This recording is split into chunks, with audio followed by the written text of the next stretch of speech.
Hello, beautiful people. Welcome back to our channel. Nnamdi Kanu is in the news again, and but this time around, it's over the issue of Biafra actualization, Biafra realization, Biafra exit, depending on which name you're comfortable with.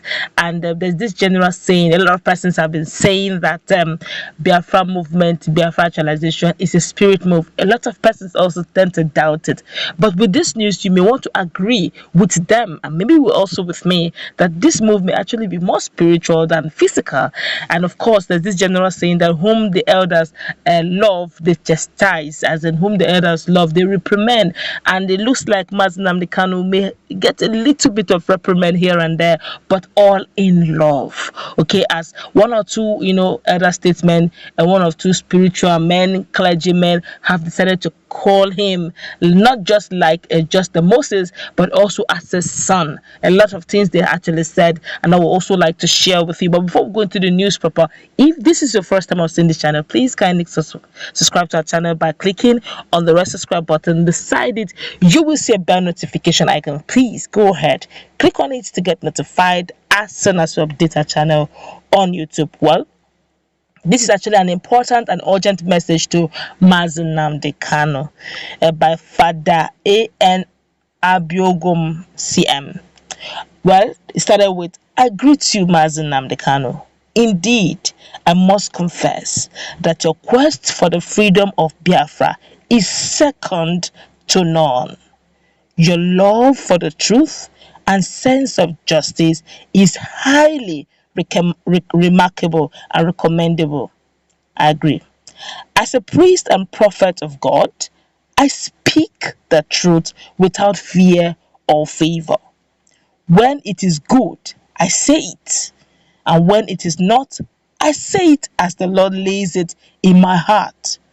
He now made a list of some certain things. He said, number one, I have never for one day discouraged the freedom of Biafra if there are justifiable reasons to its necessitation. However, I have also unequivocally stated in my writings severally that the leaders of the East and her elites would have a reasonable role to play in union with your group for this freedom to come through in accordance with God's will. He said when God sent Moses to Egypt for the freedom of his people, he told him to gather the elders of Israel. That's 3:16. If Moses did not succeed in gathering the elders, that mission may not have been accomplished. Rather than the freedom, a destruction on Biafra may ensue among its own people if there is no unity among indigenous people of Biafra, IPOB, and the constituted government in the East. Number two, God may have called you for this freedom mission. However, you must not become God yourself. Anger is the worst enemy of any visionary or charismatic leader. Remember Moses, who struck the rock twice out of anger rather than speaking to the rock as God instructed. What became of him with relation to the promised land? Deuteronomy 32:51-52, Numbers 20:10-11.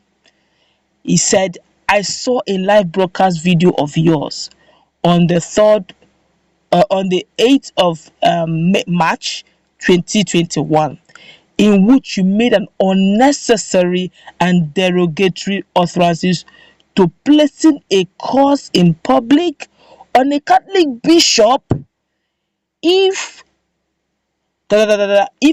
everyone has a freedom to say what he or she wishes, just as you say yours. If the bishop speaks about unity in diversity, that is his opinion. You may disagree by sharing your opinion without being furious as to making such an utterance of disrespect against the institution which the bishop represents. Who can cause an ordained priest of God, a consecrated bishop, and an apostle of the church? Do not go beyond the limit of the role which God may have given to you to play. Peace. Shalom. This is coming from a bishop. Let's look at this together.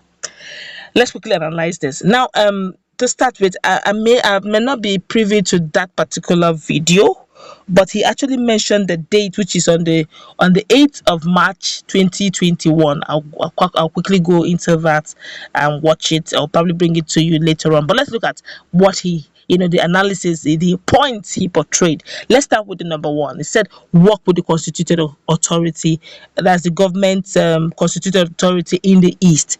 I remember vividly, almost all the broadcasts that Nnamdi Kanu usually make, he usually calls the South politicians saboteurs. Okay. I'm actually trying to talk to the priest. It's a dicey situation, Father, with due respect to you, sir.